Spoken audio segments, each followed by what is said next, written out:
지금 최악의 상황으로 고조되고 있는 대만, 양안 문제와 남중국해 문제. 일부 전문가들은 오는 2017년이면 대만에서 충돌이 일어날 가능성을 예고하고 있습니다. 대만뿐만 아니라 남중국해 상황도 매우 긴장되고 있습니다. 그뿐인가요? 중동에서의 위기 상황은 더욱 신박해지고 있습니다. 이스라엘과 이란의 충돌 우려가 커지고 있죠. 어쩌면 미국에서는 이렇게나 골치 아픈 남방무역 항로에서 완전히 손을 떼는 날이 올 가능성도 있습니다. 왜냐하면 새로운 과거보다 덜 복잡한 항로가 부상하고 있기 때문입니다. 오늘의 브리핑 지금 바로 시작합니다. 실제 최근 연구 결과에 따르면 2030년부터 2050년까지 북극의 빙하가 완전히 녹는 상태가 오게 되며 그것은 북극 항로의 개통을 의미합니다. 북극 항로는 아시아에서 유럽으로 향하는 최단거리 항로입니다. 하지만 얼음이 얼어 있어서 아주 멀고 위험한 항로인 싱가포르의 말라카 협, 해적이 많은 아덴만 수시로 막히고 값이 비싼 수에즈 운하 지중해를 거치는 항로가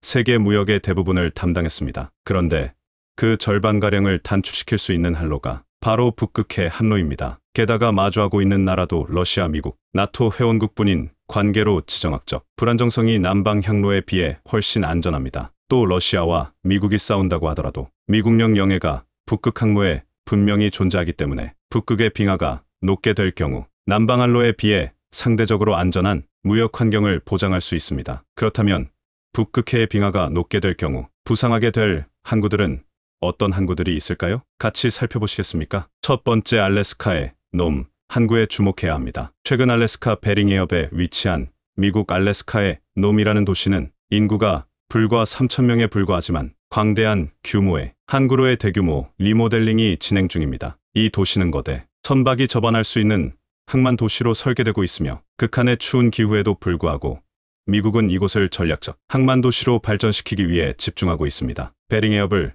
북극 항로의 필수 통과 지점으로 그 위치가 싱가포르의 말라카 해협과 유사한 전략적 중요성을 지니고 있습니다. 만약 북극 항로가 개방된다면 선박들이 잠시 머물면서 쉬어갈 수 있는 항구들이 필요한데 놈 항구가 이러한 역할을 말을 주요 거점 중 하나가 될 가능성이 큽니다. 더 나아가 알래스카는 중동에 견줄 만한 석유 및 천연 가스 자원을 생산하고 있으며 이러한 자원들은 주로 한반도와 동아시아 지역으로 수출됩니다. 이 과정에서 놈 항구는 중요한 전략적 거점으로 부상하고 있습니다. 알래스카의 지리적 위치는 미국과 러시아 간의 관계 개선에 따라 더욱 중요성이 증가할 것입니다. 만약 미국과 러시아 관계가 개선된다면 놈은 아시아 방면과 연결되는 교통의 요충지로 발전할 가능성이 있습니다. 이는 놈 도시에 엄청난 인구 증가와 경제 발전을 가져올 수 있으며 도시의 인프라와 서비스 산업에도 큰 변화를 일으킬 것입니다. 이처럼 놈 항구의 발전은 단순한 항만 확장을 넘어서 지정학적으로 중요한 교통로가 되어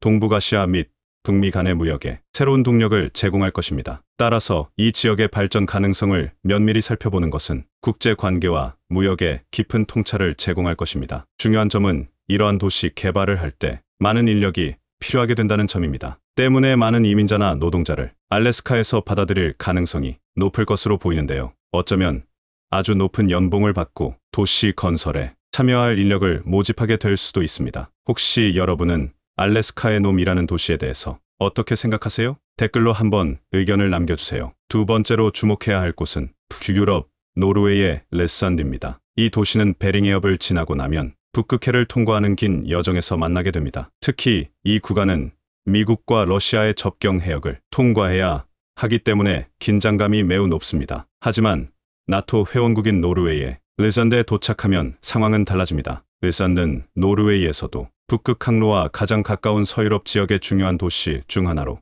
북극 항로가 개통되면 그 중요성이 더욱 부각될 것입니다. 르산드는 노르웨이의 6번째로 큰 도시이며 인구는 적지만 기후는 매우 쾌적합니다. 이 도시는 쾌펜의 기후, 분류법상 기후, 즉 온난스뮴 기후에 속해 한국의 대부분의 도시들보다 더 따뜻한 연중 기후를 자랑합니다. 이는 북극에 인접하면서도 상대적으로 온화한 기후를 가진 도시로서 주거하기에 매우 적합합니다. 북극 항로가 완전히 개통되면 르산드는 중요한 물류 허브로 변모할 가능성이 큽니다. 이 항로는 아시아와 유럽을 연결하는 가장 직접적이고 빠른 경로로서 노르웨이와 같은 국가들에게는 전략적 경제적 기회를 제공할 것입니다. 특히 르산드는 물류 및 수송 인프라를 확장하여 북유럽은 물론 유럽 전역으로의 무역 활동을 촉진할 수 있는 위치에 있습니다. 지정학적으로도 릴산드의 위치는 매우 중요합니다. 북대서양과 북극해의 접점에 위치해 있어 러시아와의 무역뿐만 아니라 북아메리카와의 무역에도 중요한 역할을 할 수 있습니다. 이 도시의 발전은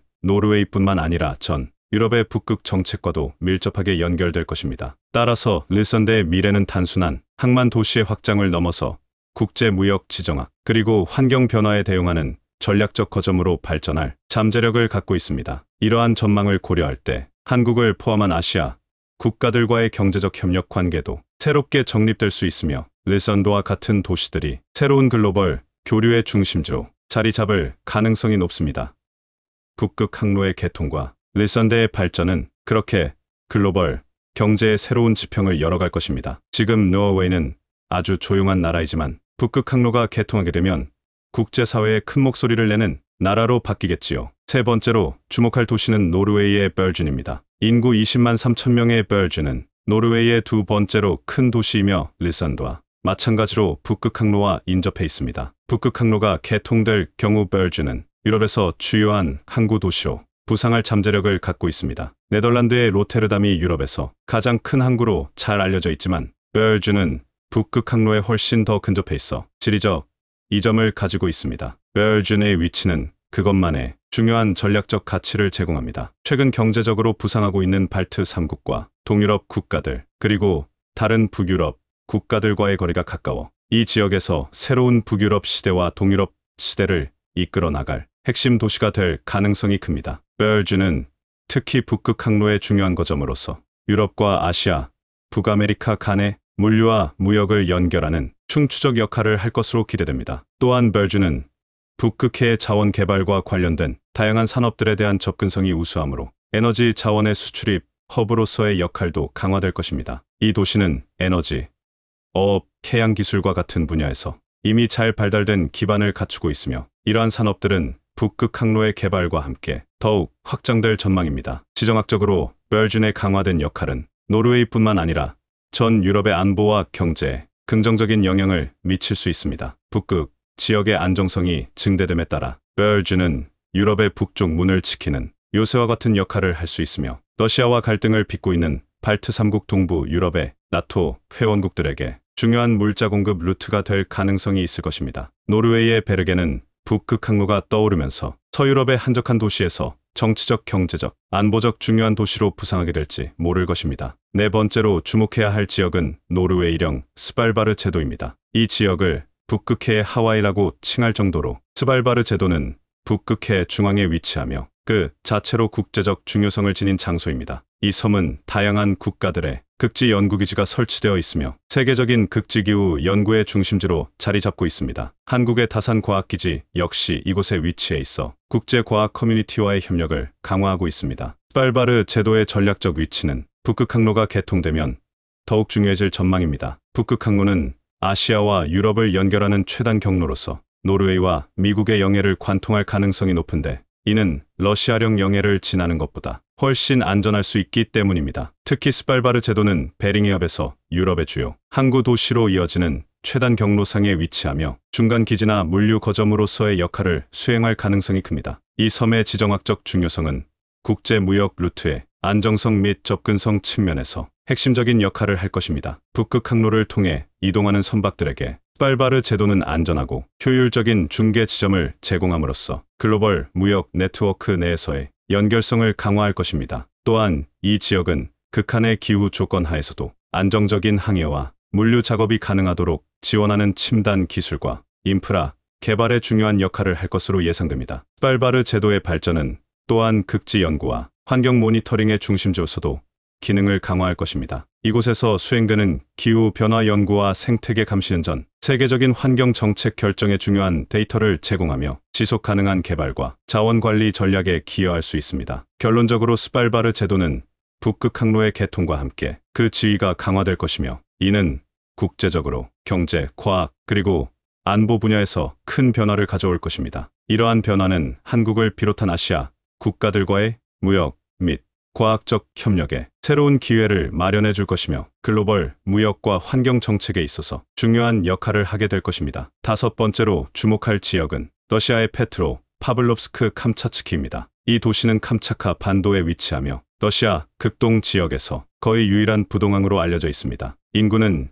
약 18만 명으로 극지방의 항만 도시 중에서는 비교적 근편에 속합니다. 이 지역은 북태평양의 난류의 영향을 받아 때때로 서울의 겨울철 기후보다 따뜻할 때가 있습니다. 북극항로가 개통되면 이 도시는 전략적 중요성이 크게 증가할 것이며 선박들이 쉬어가는 주요 항만 도시로 변모할 가능성이 높습니다. 페트로파블롬스크 캄차츠키의 위치는 지리적으로 중요한 가치를 가지고 있습니다. 북극항로와 인접해 있으며 이 항로가 상업적으로 활성화되면 북아시아와 유럽을 연결하는 주요 통로로서의 역할을 하게 됩니다. 이 도시는 또한 러시아의 극동 정책에서 중추적인 역할을 수행하고 있는데 특히 에너지, 자원의 수출입 허브로서 그 중요성이 강조되고 있습니다. 그러나 러시아의 국제 정치적 입장이 서방 선적 선박들에 대해 적대적일 경우 이 항만 도시의 가치와 매력은 감소할 수 있습니다. 또한 러시아와 일본 사이의 영유권 분쟁이 발생하고 있는 남쿠릴 열도와의 관계는 이 지역의 지정학적 복잡성을 더욱 증가시키고 있습니다. 이 지역은 러시아의 배타적 경제 수역 이지과 북극항로의 핵심 루트가 접하는 곳으로 이는 국제 관계에 민감한 지점입니다. 러시아와 서방 국가들 사이의 관계 개선 없이는 북극항로의 전략적 가치가 저하될 위험이 있습니다. 그럼에도 불구하고 페트로파블롬스크 캄차츠키는 북극 지역에서의 새로운 경제적 기회를 창출할 잠재력을 갖고 있습니다. 이 도시는 북극해를 통한 국제 무역의 확장, 에너지, 자원의 개발, 그리고 극지 연구와 환경 보호와 관련된 중요한 기지로 발전할 수 있는 기회를 가지고 있습니다. 이러한 요소들을 고려할 때 페트로파블롬스크 캄차츠키는 국제 무역, 에너지, 자원 관리, 그리고 글로벌 지정학적 이슈에 있어 중심적인 역할을 수행할 수 있는 지역입니다. 이 지역의 발전은 러시아뿐만 아니라 글로벌 무역 패턴에도 중요한 영향을 미칠 것으로 예상됩니다. 따라서 한국을 포함한 아시아 국가들과의 무역 관계 개선과 더 넓은 국제 협력을 위한 전략적 대응이 필요할 것입니다. 여섯 번째로 주목할 지역은 일본 홋카이도의 하코다테입니다. 홋카이도는 일본에서 젊은이들뿐만 아니라 서양 관광객들에게도 매우 인기 있는 관광지로 알려져 있습니다. 이 지역은 겨울철 테마 관광지로서뿐만 아니라 여름철에도 서유럽과 유사한 쾌적한 기후를 제공하여 많은 관광객들을 끌어들이고 있습니다. 특히 북극항로의 핵심 루트 중 하나인 홋카이도와 혼슈 사이의 스가루 해협은 일본의 영해로 지정되지 않아 다국적 선박들이 자유롭게 통행할 수 있는 중요한 해역입니다. 하코다테는 스가루 해협의 핵심 항만 도시로 북극항로의 활성화가 예상될 경우 일본에서 가장 급성장하는 미래 도시로 부상할 잠재력을 가지고 있습니다. 이 도시는 홋카이도의 남단에 위치하며 아시아와 유럽을 연결하는 북극항로의 중요한 기점으로 기능할 수 있습니다. 그러나 하코다테는 지진이 자주 발생하는 지역으로 알려져 있어 이러한 자연재해의 위험성은 도시 개발과 인프라 구축에 있어 중요한 고려 사항이 됩니다. 하코다테의 전략적 중요성은 그 지리적 위치에 기인합니다. 북극항로가 개통되면 이 도시는 국제 무역 루트에서 중추적 역할을 할 수 있으며 이는 하코다테의 경제적 성장을 크게 촉진할 것입니다. 또한 하코다테는 관광산업과 함께 해양어업 그리고 물류산업의 발전에 큰 기회를 얻을 수 있으며 이는 국제적인 비즈니스와 투자의 중심지로서의 역할을 강화할 것입니다. 하코다테와 스가루 해협의 발전은 또한 지역 안보와 국제해상 안전에 중요한 영향을 미칠 수 있습니다. 이 지역의 안정화와 개발은 북아시아의 해상 안보 증진에 기여할 수 있으며 국제해상 법규와 환경보호 정책의 적용에 있어서도 중요한 역할을 할 수 있습니다. 이러한 다양한 요소들을 고려할 때 하코다테는 아시아와 유럽을 잇는 북극항로의 활성화에 따라 중요성이 더욱 강조될 것입니다. 일곱 번째로 주목해야 할 항구는 한국의 부산항입니다. 부산항은 현재 동북아시아의 중요한 해운 중심지로 자리매김하고 있으며 북극항로의 개통과 함께 그 역할이 한층 강화될 전망입니다. 싱가포르가 물라카 해협을 통한 세계무역의 요충지로 발전한 것처럼 부산항도 북극항로가 개통되면 유사한 발전을 경험할 수 있는 위치에 있습니다. 특히 중국은 북극항로 방면으로의 직접적인 항만이 없기 때문에 많은 중국 무역선들이 부산을 경유하게 될 것입니다. 이는 부산항을 동북아시아에서 가장 중요한 무역 허브 중 하나로 만들어줄 수 있습니다. 부산항의 지정학적 중요성은 북극항로와 직접 연결될 수 있는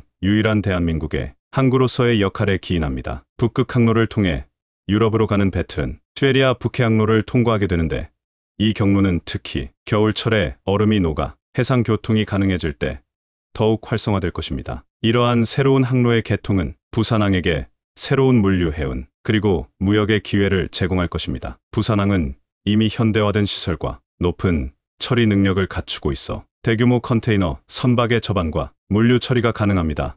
또한 부산항의 발전은 한국의 경제 성장에 직접적으로 기여하고 있으며 향후 북극 항로의 개통은 이러한 경제적 기여를 더욱 확대할 것입니다. 이를 위해 부산항 주변의 인프라 개발과 투자가 계속해서 이루어질 필요가 있습니다. 더불어 부산항의 발전은 국제해운 및 무역협정, 환경, 규제 준수와 같은 여러 측면에서의 정책적 대응을 요구합니다. 북극 항로를 이용하는 국제해운 활동이 확대됨에 따라 해양 환경 보호와 지속 가능한 해운, 관행이 더욱 중요해지고 있습니다. 부산항은 이러한 새로운 도전을 관리하고 지속 가능한 항만 운영을 위한 모범 사례를 설정하는 데 중요한 역할을 할 수 있습니다. 이처럼 부산항의 역할은 단순한 물류와 해운의 중심지를 넘어서 국제무역과 지정학적 중요성의 교차점에서 핵심적인 위치를 차지하게 될 것입니다. 부산항의 미래는 북극 항로의 개통과 맞물려 동북아시아뿐만 아니라 전 세계 해운 및 무역 패턴에 큰 변화를 가져올 수 있으며 이러한 변화는 한국뿐 아니라 국제사회에도 중대한 영향을 미칠 것입니다. 8번째 울릉도. 8번째로 주목할 지역은 한국의 울릉도입니다. 울릉도는 현재 크게 주목받지 않는 작은 섬이지만 북극 항로가 개통되면 국제적 중요성이 크게 증가할 것입니다. 북극 항로의 활성화로 동해가 세계 무역에서 중심적인 역할을 수행하게 되면서 울릉도의 지정학적 위치는 더욱 중요해질 것입니다. 이 지역은 동해의 정중앙에 위치하고 있으며 북극 항로를 이용하는 선박들에게 전략적인 중간 기점이 될 수 있습니다. 울릉도의 위치는 동해를 둘러싼 국제적 긴장과 지정학적 도전의 중심에 서게 됩니다. 특히 중화인민공화국은 동해로의 진출을 확대하고자 하는 의도를 갖고 있으며 이 해역의 깊은 수심과 잠수함 탐지의 어려움은 중국에게 전략적으로 매력적인 요소로 작용합니다. 중국은 이 해역을 제2의 내처럼 활용하고자 할 수 있으며 이는 동해와 그 인접 지역, 특히 울릉도에 대한 국제적 관심을 높이는 요인이 됩니다. 따라서 울릉도는 군사적 경제적 인프라 개발에 있어 중요한 투자 대상이 될 가능성이 있습니다. 이러한 인프라 개발은 섬의 접근성과 지속 가능한 발전을 도모하며 동해바다를 통한 국제 무역의 효율성을 높이는 데 기여할 것입니다. 또한 울릉도는 국제해양법과 영토 주권에 관한 논의에서 중요한 역할을 할 수 있으며 이는 한국의 국제적 입지를 강화하는 데 중요한 역할을 수행할 수 있습니다. 울릉도의 미래는 북극 항로의 개발과 동해에서의 지정학적 안보가 어떻게 변화하느냐에 따라 크게 좌우될 것입니다. 이 섬은 북극해의 새로운 항로 개발뿐만 아니라 국제해양 안보와 지속 가능한 해양 환경 관리에 있어 중요한 전략적 자산으로 부각될 가능성이 높습니다. 이처럼 울릉도의 발전과 그에 따른 국제적인 도전과 기회는 한국과 국제사회에 깊은 통찰을 제공할 것입니다. 이는 동북아시아뿐만 아니라 전 세계 해양 정책 및 국제 관계에 중대한 영향을 미칠 수 있습니다. 지금까지 북극 항로가 부상하게 될 경우 세계에 부상하게 될 항만들을 살펴봤는데요. 최근 전 세계적인 반도체 부족 현상이 이어지면서 전자제품 가격 상승과 자동차에 탑재되는 차량용 반도체의 부족 현상 등 실생활 곳곳에서 많은 영향을 받고 있습니다. 특히 차량용 반도체 부족의 경우에는 신차 출고 기간을 1년 혹은 그 이상 늘리면서 많은 소비자들이 불편을 겪고 있습니다. 이런 현상이 이어지자 전 세계 많은 반도체 기업들이 설비 투자와 반도체 연구 개발에 많은 투자를 하고 있는 상황에 막대한 이익을 보는 기업과 그렇지 못한 기업 등 크게 둘로 나뉘고 있습니다. 대표적으로 한국의 삼성전자부터 대만의 TSMC까지 아시아를 대표하는 파운드리와 종합반도체 기업들은 큰 이익을 얻고 있으며 막대한 실적 증가와 주가 상승까지 긍정적인 상황이 이어지고 있습니다. 하지만 완성 반도체 기업들이 막대한 이익을 보는 것과는 다르게 이들에게 반도체 장비를 납품하는 기업, 대표적으로 네덜란드의 ASML 같은 기업들은 시장 확대를 통한 경제적 이익 창출에 제동이 걸려 매출과 이익 증대를 위한 돌파구를 찾고 있는 상황입니다. 그런데 세계 최고이자 유일무이한 극자외선 노광 장비 EUV 장비 생산을 독점하고 있는 네덜란드의 ASML은 미국 주도의 중국 반도체 포위망에서 탈퇴해 독자적으로 대중국 반도체 장비 수출에 나서겠다는 발표를 했습니다. 반도체 장비를 생산하여 판매하는 ASML은 그동안 한국의 삼성과 대만의 TSMC에게만 EUV를 비롯한 반도체 장비를 판매해왔지만 여기에 중국에게까지 최첨단 EUV 장비를 추가로 판매하면 막대한 매출과 이익을 올릴 수 있다는 판단에서입니다. 여기에 슈라인마어 네덜란드 외교동상부 장관은 자국 네덜란드의 이익이 미국의 대중 반도체 봉쇄보다 훨씬 중요하다는 발표를 했습니다. 네덜란드의 이런 자국 우선주의 행보에 미국은 크게 당황하며 상무부 차관과 백악관 국가안보회의 보좌관을 네덜란드에 파견해 ASML의 EUV 장비에 대한 중국 수출 문제를 놓고 협상을 진행할 것이라는 예정입니다. 미국 입장에선 네덜란드의 이런 결정이 황당하다는 반응입니다. 그동안 미국이 ASML이 독점 생산하는 EUV 장비의 중국 수출을 막은 이유엔 ASML EUV 장비에 미국의 국가안보 핵심 기술이 들어가기 때문입니다. EUV 노광 장비에 활용되는 원천 광원 기술은 미국 기업 사이머가 보유한 특허 기술을 활용하며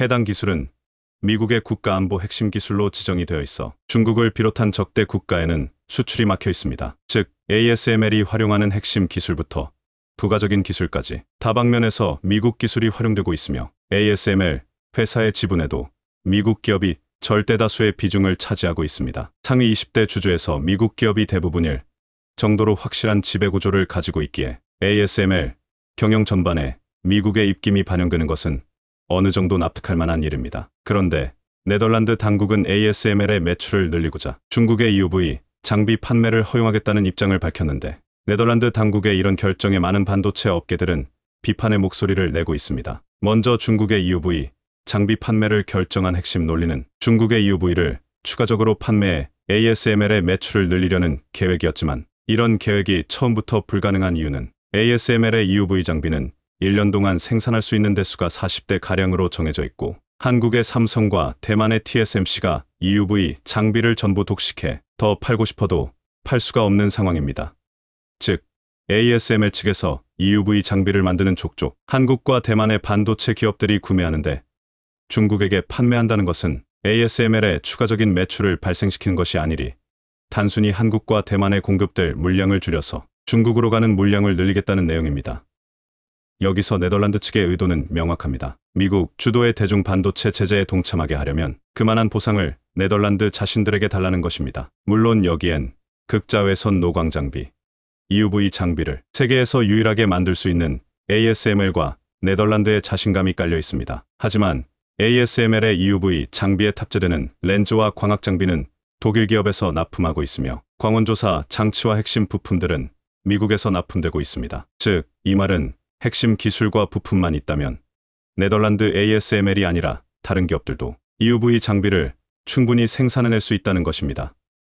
여기에 삼성전자의 움직임이 심상치 않습니다. 삼성전자는 최근 자회사를 통해 노광 공정용 장비를 개발했고 양산 테스트를 성공적으로 완료했습니다. 그동안 노광 장비를 직접 생산하기보다 수입에 의존해 왔는데 최근 들어 글로벌 공급망이 흔들리기 시작하면서 노광 장비 자체 생산을 위한 연구팀을 가동해 반도체 소재와 장비, 그리고 완성품 생산까지 원스톱 라인 구축을 위한 작업에 나서고 있습니다. 그런데 최신 미세 공정을 위해선 일반적인 노광 장비가 아니라 ASML이 생산하고 있는 극자외선 노광 장비 EUV가 필요한데요. 이 역시 한국 기업 이솔에서 생산을 위한 마지막 작업에 나서고 있습니다. EUV 장비를 생산하기 위해선 크게 세 가지가 필요한데 EUV용 광원과 광학계 그리고 시스템입니다. 노광 장비용 광원을 공급하는 회사는 전 세계 4곳이 있으며 사이머를 포함해 대부분 미국의 기업이지만 단 2곳의 EUV 업체만이 직접 광원을 만들고 있는데 한 곳은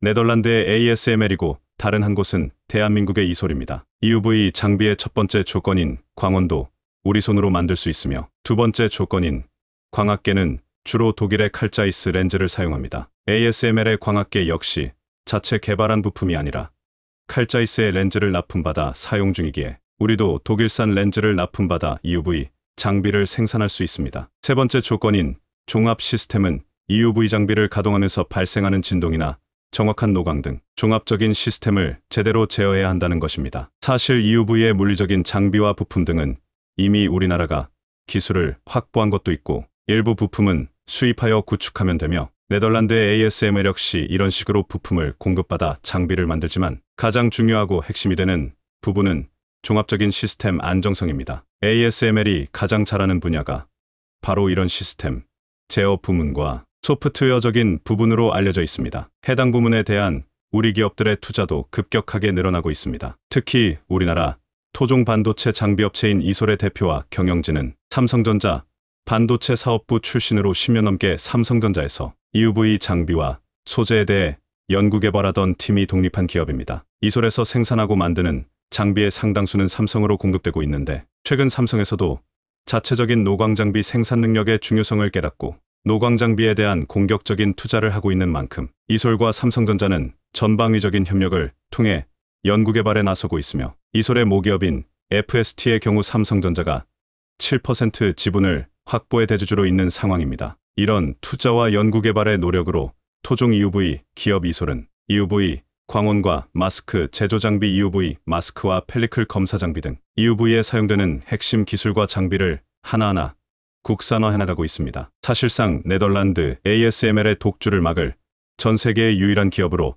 떠오르고 있는 상황에 미국에서도 한국의 EUV에 이목을 집중하고 있습니다. 우선 미국은 이번에 네덜란드가 중국과 반도체 동맹을 추진하자 이를 모두 손절하면서 한국의 반도체 기업들을 더욱 지원하고 있습니다. 현재에서는 EUV와 같은 중요한 부품을 한국과 같은 동맹국에서 만들 수 있도록 추가적인 지원이 필요하다며 미국 측이 보유한 특허와 기술을 한국과 협력해야 한다는 주장도 나오는 가운데 우선적으로 한국의 반도체 기업들이 탈중국에 성공하도록 미국의 매출을 한국에게 몰아주고 있습니다.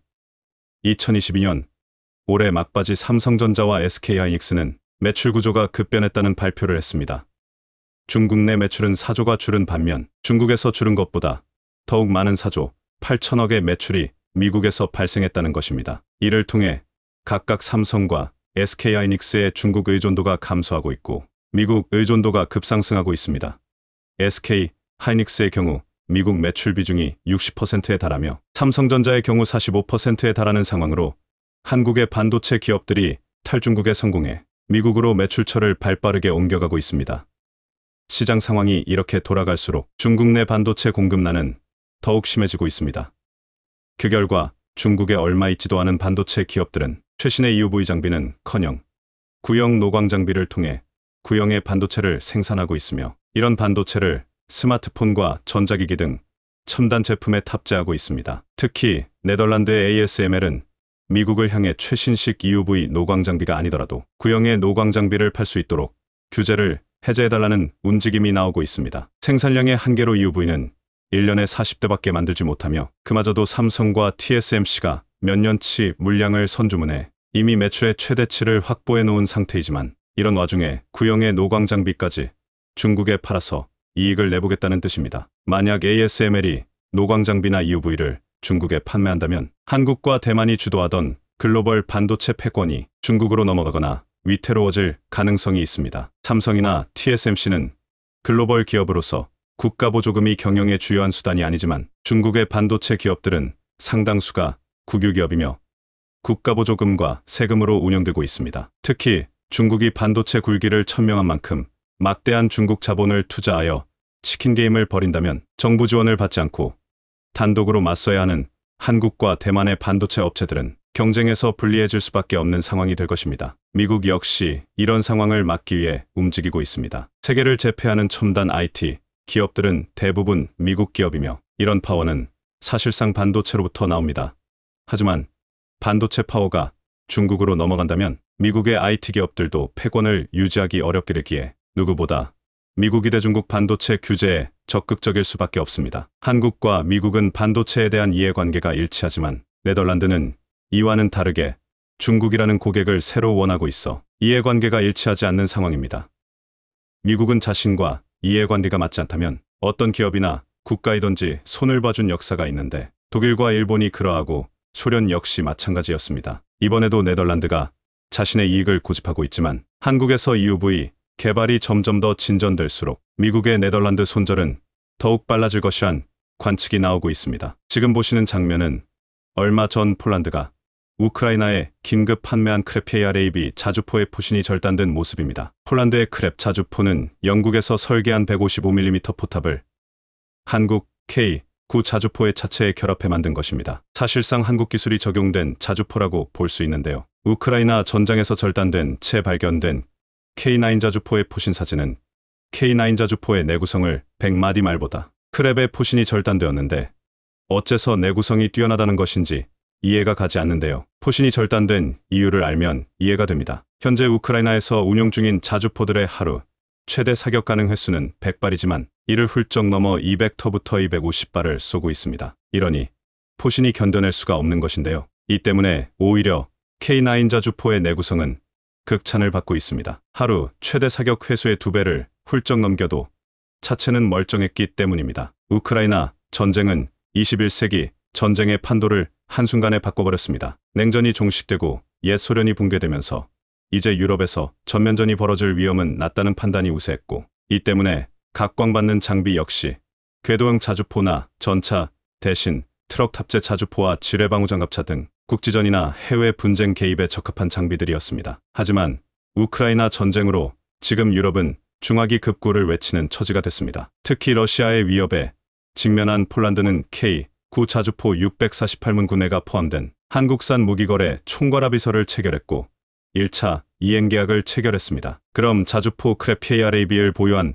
폴란드는 왜 극동의 먼 나라 한국에서 급하게 K9을 들여온 것일까요? 원래 폴란드는 러시아산 ES1 122mm 자주포를 서방 규격인 155mm 자주포로 교체하는 작업을 추진했습니다. 그 결과물의 산물이 바로 크랩 자주포였습니다. 원래 크랩의 포탑은 영국 BAE 시스템이 만든 AS90 자주포를 사용하되 포신은 개량형에 탑재할 예정이었던 52구 경장 155mm 포를 장착했습니다. 평야가 많은 폴란드에서는 장거리 포격전이 벌어질 가능성이 높다는 점을 감안한 조치였습니다. 토파스티오 PAS 사격 통제 체계를 비롯한 전자장비는 폴란드산으로 채워뒀습니다. 그런데 이 영국산 포신이 자꾸만 고장이 나는 겁니다. 하는 수 없이 폴란드는 한국산 K9 자주포의 차체로 포신을 교체하게 됩니다. 그래서 지금의 모습, 영국 AS90 자주포 포탑에 K9 차체를 결합한 형태가 된 것입니다. 폴란드의 자주포 크랩은 분당 6발을 사격하며 사거리는 30터부터 40km. 기본적으로는 K9A1 자주포와 유사한 성능을 갖고 있습니다. 폴란드는 122문의 크랩 자주포를 생산해 운용할 예정이었지만 러시아의 침공으로 크랩 자주포의 운명은 극적으로 바뀌게 됩니다. 전쟁이 나자 쫄란드군은 비밀리에 우크라이나군 100여 명을 대상으로 크랩 자주포 운용 교육을 실시하고 우크라이나 군에 크랩 자주포를 인도했습니다. 당시 폴란드가 생산한 크랩 자주포가 80문이라는 점을 감안하면 폴란드군 보유 물량 대부분이 우크라이나에 넘어간 셈이었습니다. 이후 한국 K9의 포신을 단 크랩 자주포는 포신이 떨어져 나가도록 전투에 참여했고 돈바스 전투에서 긍정적인 평가를 받았습니다. 이로써 한국 K9 자주포의 위상을 다시 한번 높여준 겁니다. 그런데 문제는 폴란드였습니다. 우크라이나에 크랩 자주포 48문과 지휘 차량 등을 보냈지만 이 전쟁이 언제 끝날지 아무도 알 수 없기 때문입니다. 더구나 크랩 자주포 포탑 원형인 AS90을 개발한 영국의 움직임도 변수였습니다. 영국은 기동화력 체계 증강을 위한 MFP의 Mobile Fires 플랫폼 사업을 통해 100여 문의 최신 자주포 도입을 계획하고 있는데요. AS90은 2030년대 초를 전후로 퇴역할 예정입니다. 폴란드로서는 이런 영국의 AS90을 도입했다가 앞으로 성능 개량이나 유지 보수 등에서 문제가 발생할 가능성을 우려할 수밖에 없었습니다. 하지만 한국의 K9은 이 같은 문제에서 자유로웠습니다. 실제 한국군에서 천여 문을 운용 중이었고 인도와 노르웨이, 핀란드, 에스토니아 등에도 수출했으며 K9은 K9A1에서 K9A2로 이어지는 성능 개량 로드맵도 갖추고 있었습니다. 최종 진화형인 K9A2는 자동장전 장치와 복합 소재, 고무 궤도, 원격 사격 통제 체계 등을 탑재해 화력과 방호력, 기동성, 생존성 등이 대폭 강화됐습니다. 분당 발사 속도는 기존 6발 대비 1.5배 늘어나며 탑승 병력의 숫자도 기존 5명에서 절반 정도로 줄어들게 됩니다. 반면 서방 국가의 경쟁 기종들은 성능 개량 계획이 구체화하지 않았거나 개발이 진행 중인 상권입니다. 이래서 크랩 자주포의 포신을 통해 한국 K9의 기술 수준을 접한 폴란드로서는 K9의 과거와 현재, 미래의 모습에 주목할 수밖에 없게 되었고 결국 한국산으로 결정하게 된 것입니다. 더구나 우크라이나나 폴란드처럼 탁 트인 평야에서는 곡사포가 은신할 곳이 없고 포탄의 궤적을 추적하는 대포병 레이더 운용을 감안하면 먼 거리에서 정확하게 포탄을 쓴 뒤 신속하게 이달해야 합니다. 그래서 K9을 비롯한 고성능 자주포 대량 배치는 평야에서의 장거리 포격전에 큰 영향을 미칩니다. 폴란드가 한국 무기를 원하게 된 또 한 가지 결정적인 이유가 있습니다. 외신에 따르면 폴란드군은 지난해 초 러시아군의 침공을 가정한 가상화 게임 윈터 윈터 20을 실시했다고 합니다. 그런데 폴란드 육군이 국토를 가로지르는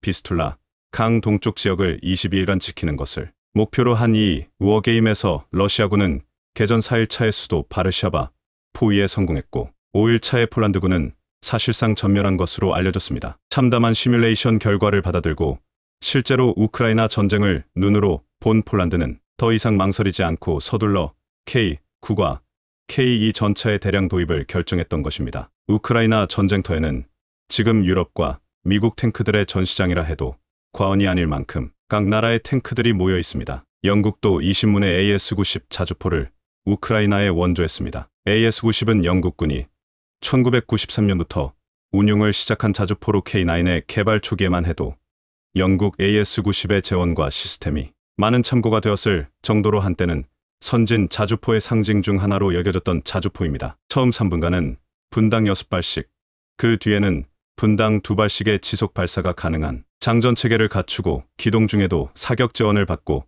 정지에 1분 만에 사격이 가능한 사통장치를 갖추고 있습니다. 하지만 포신이 39구 경장이라 K9에 비해 사거리가 짧습니다. 영국은 203년까지 AS-90 자주포 및 MLRS, 기타 노후된 포병 자산을 퇴역시키고 무인기 및 정밀유도 로켓으로 대체 예정인데요. 그래서 영국이 AS-90을 퇴역시킨 자리에 과연 어떤 자주포를 도입할지 세계의 관심이 쏠려 있습니다. 그리고 유력 후보 중 하나로 물론 K9의 개량형도 올라가 있습니다. 그런데 이런 상황에서 한국의 엄청난 호재가 들려옵니다. K9의 경쟁 자주포인 프랑스 넥스터사의 캐사르 자주포의 가격이 공개된 겁니다. 방산 전문 매체 세퍼드 미디어에 따르면 캐사르 자주포 한 문당 가격은 한화로 약 80억 원이었습니다. 그런데 한화디펜스의 K9 자주포 가격은 50억 원 안팎으로 알려져 있어 가격 면에서 프랑스의 캐사르 자주포는 비교 상대가 안 됩니다. 가격뿐 아니라 방어력, 연사력 등 여러 가지 면에서 K9 썬더가 프랑스의 캐사르와 비교해 우위를 점하고 있는 것으로 나타난 겁니다. 캐사르 자주포는 바퀴 8개인 대형 트럭에다 구경 155mm 포를 얹은 자주포로 분당 6발을 쓸 수 있습니다. 하지만 반자동 장전 방식을 채택해 포수들의 피로도가 높아지고 또 포탑이 장갑화되어 있지 않아 포수와 장약수 등 전원은 차량 밖에 있는 만큼 적의 공격에 취약합니다. 따라서 생화학 무기에 대한 방어력도 없습니다. 반면 한국의 K9 자주포는 155mm 52구 경장 장포신을 채용해 사거리가 최대 40km에 이르며 자동 탄약 장전 장치를 장착해 15초 안에 3발을 발사하고 분당 6터부터 8발을 쓸 수 있습니다. 또 분당 2터부터 3발을 1시간 동안 쓸 수도 있으며 1시간에 120터부터 180발을 발사할 수 있습니다. 더구나 우크라이나 전쟁에서 폴란드가 보낸 크랩 자주포가 너덜너덜해질 때까지 발사를 하고도 포신은 멀쩡할 정도로 K9 자주포의 우수성이 본의 아니게 입증됨에 따라 K9 자주포의 위상은 더욱 높아질 듯합니다. 영국 차세대 자주포 사업에서도 과연 한화디펜스의 K9 자주포가 또 한 번 축배를 들 수 있을지 주목됩니다. 최근 우리의 KF-21 보라매가 연속해서 초음속 비행에 성공하자 세계 각국에서 화제가 되었는데요. 세계 군사 정보 커뮤니티에서는 KF-21 전투기의 초음속 비행에 관한 이야기가 연일 화제를 일으키고 있으며 엔진 자체 개발과 부품 국산화에 대해서도 놀랍다는 반응이 줄을 이루고 있습니다. 이 같은 반응에 미국의 군사 매체인 글로벌 파이어파워는 군사 전문가들을 상대로 현재 개발 중인 전투기 중의 미래에 전력의 불균형을 가져올 만한 차세대 전투기를 주제로 순위 조사를 하였는데요. 그런데 놀랍게도 생각지도 못한 결과가 나와 화제입니다. 전투기의 자체 성능과 최첨단 기술이 결합된 항전 장비 등 구체적인 세부 등급을 나누어 각종 순위를 종합한 결과 당당히 KF-21이 가장 많은 점수를 받았습니다. 하지만 경쟁 후보들이 중국의 J-35, 터키의 TFX, 인도네시아의 122 등으로 빈약한 후보들이었습니다. 사실 비교 대상들이 F-35나 Su-57 라팔 등과 같은 대상들이 없어서 아쉬운 조사라고 평가되는데요. 아무튼 해외군 전문가들이 KF-21 보라매에게 가장 많은 점수를 부여하게 된 이유로는 대략 다음과 같았습니다. 한국은 독자적 기술력을 바탕으로 개발 속도가 빠르며 성공 여부를 공개적으로 진행하여 신뢰감과 기대치가 높다는 점입니다. 터키의 TFX 같은 경우 영국의 BAE4와 롤스로이스의 기술 협력을 받아 개발이 진행 중인데요. 개발 진행 속도가 KF-21 보라매와 비교한다면 상당히 더딘 것으로 알려지고 있습니다. 작년에 공개한 TFX는 배선이나 유압 관로 등이 전혀 설치되지 않은 모습이었습니다. 비슷한 개발 시기에 KF-21은 독자적인 기술로 내부 장비까지 설계가 완료되어 제작하던 모습과 비교해봤을 땐 상당히 느리다는 걸 알 수 있습니다. 그리고 신뢰감이 높다는 점은 중국과 비교한 것으로 보이는데요. 중국은 J-35를 비밀리에 개발하여 깜짝 공개하였지만 F-35와 비슷한 외형으로 짝퉁 취급을 받았었죠. 이에 엔진 등 핵심 기술 확보 여부는 여전히 의심의 눈초리를 받고 있을 만큼 전투기 성능 자체가 비교 불가라 판단했나 봅니다. 이 밖에도 항전 장비 및 기술 확보 분야는 KF-21 보라매가 압도적 우세로 평가되었습니다. 그들은 하나같이 한국은 협력이 아닌 독자적인 개발이 엄청난 원동력이 될 것이라고 말하고 있는데요. KF-21 보라매의 국산 엔진뿐만 아니라 국산 미사일 및 높은 비율의 부품 국산화도 가능하다고 보고 있습니다. 이처럼 KF-21 보라매의 개발은 현재 여러 분야에서의 관심을 불러 모으고 있습니다. 한편 최근 방사청은 국내 기술로 영상을 융합한 데이터 기술을 전략화했다고 밝혔는데요. 이 기술은 다중 임무 체계에서 수집한 표적 정보를 바탕으로 인공지능 기술이 새롭게 결합하여 임무 판단 능력을 결정할 수 있는 핵심 기술입니다. 이 기술은 최근에 개발되기 시작했으며 군사 강국에서만 보유하고 있는 신기술이라는 점입니다. 우리는 지금까지 정찰 능력을 미국에만 의존하고 있었으며 지난 수십 년간 그래왔는데요. 그에 비해 일본은 관련 기술 개발에 성공해 미국으로부터 독립하였습니다. 이후 일본은 지금까지 독자적인 감시 정찰 자산을 운용 중이며 자체적인 분석 기술을 이용하여 인공지능과 정찰 자산에서 수집한 정보로 자신들이 원하는 결과를 얻어내는 능력까지 이뤄냈습니다. 이러한 정보력 차이는 시간이 흐르면서 결과적으로 엄청난 차이로 이어지고 있는데요. 현재 일본은 우리나라보다 북한에 대한 정보가 앞서고 있을 만큼 우수한 정보 수집 능력을 갖추고 있으며 어쩔 수 없이 우리는 일본과 미국이 수집하는 정보를 받아서 군사 작전을 수행하고 있습니다. 그래서 최근 들어 정보전에서 능력을 높이는 것이 중요한 화두로 떠올랐으며 국방부는 일본과 미국에 대한 정보 의존을 낮추기 위해 노력해왔었습니다. 최근 우크라이나 전쟁에서 미국의 감시 정보를 바탕으로 분리했던 상황을 유리하게 역전한 것을 보면 현대전에서 정찰 영상 정보를 정확하게 수집하고 가공하여 원하는 정보를 찾을 수 있는 분석 능력이 매우 중요해졌다는 것을 알 수 있습니다. 이처럼 정보전에서 우위를 차지하기 위해서는 데이터 퓨전 기술이 확보되어야 했으며 이 기술을 확보하기 위해 방위사업청은 총 700억 원을 투자하여 데이터 표준 기본형을 개발해 전략화하는 데 성공했습니다. 이로써 적을 파악하고 모든 수단을 동원할 수 있는 효과적인 표적 타격 작전 지원 능력을 확보하게 되었습니다. 하지만 우리의 기술 능력은 이제 막 걸음마를 뗀 수준이라서 만족하기에는 이른 수준입니다. 미국은 우리가 제공한 대북 정보 외에도 우리가 모르는 핵심 정보들을 더 가지고 있다고 분석되고 있으며 일찍부터 한국보다 정보전에 많은 투자를 감행한 일본과 정보 교류를 더 많이 하는 것으로 알려졌습니다. 하지만 우리도 앞으로 데이터 퓨전 기술 능력을 더욱 발전시킨다면 기술면에서 나란히 설 수 있습니다. 그 이유로는 미국이 전 세계를 상대로 운영 중인 고성능 군사위성의 화상도는 날이 갈수록 진화하여 엄청난 핵심적인 정보를 가지고 있을 것으로 분석되고 있지만 데이터 퓨전 기술에서는 경쟁국들을 앞서기 때문에 전 세계 정보전에서 많은 격차를 만들고 있어서입니다. 이번 국산화된 데이터 퓨전 기술은 각종 정보를 바탕으로 인공지능과 빅데이터 기반 알고리즘을 추가해 신속하고 빠르게 원하는 적 정보를 추출해 다양한 아군 무기 체계에 전파하는 것까지 결함되어 있습니다. 이는 한국형 전술 데이터 링크와 결합해 대용량 정보를 실시간 전송할 수 있어서 변화되는 전투 상황을 실시간으로 보듯 필요한 전력을 투입할 수 있어 앞으로 우리 군 전력 자산에 큰 효과를 낼 수 있을 것으로 예상됩니다. 우리 군은 추후 전시작전 통제권을 회수할 경우를 대비해 독자적 군사작전의 핵심 수단으로 사용할 계획입니다. 이 밖에도 소수 국가만이 개발에 성공한 타겟팅 포드를 자체 기술로 국산 타겟팅 포드 개발에 성공했다고 합니다. 첨단 타겟팅 포드는 지상을 정밀하게 탐색하는 장치로 이용되고 있지만 차후 공중전에서도 레이더를 대체할 가능성이 높은 탐지 체계입니다. 이는 미국이 기술 이전을 거부했던 핵심 장비 중의 하나였으며 타겟팅 포드에 들어가는 모든 부품을 모두 자체 개발하는 데 성공하였습니다. 이를 개발하기 위해서 타겟팅 포드 통합 시험장까지 구축하는 데 수년 동안 노력했습니다. 현재 고성능 타겟팅 포드를 개발한 국가는 미국과 프랑스, 이스라엘 정도로 러시아조차도 제대로 된 첨단 타겟팅 포드를 개발하지 못하고 있는 상황입니다. 이 기술은 아군 레이저가 목표에 맞고 공중으로 반사되는 미약한 신호를 파악해야 해서 최첨단의 레이더 탐색 장치가 필요하며 빠른 속도로 날아가는 전투기에서 레이저 빛을 파악하는 것은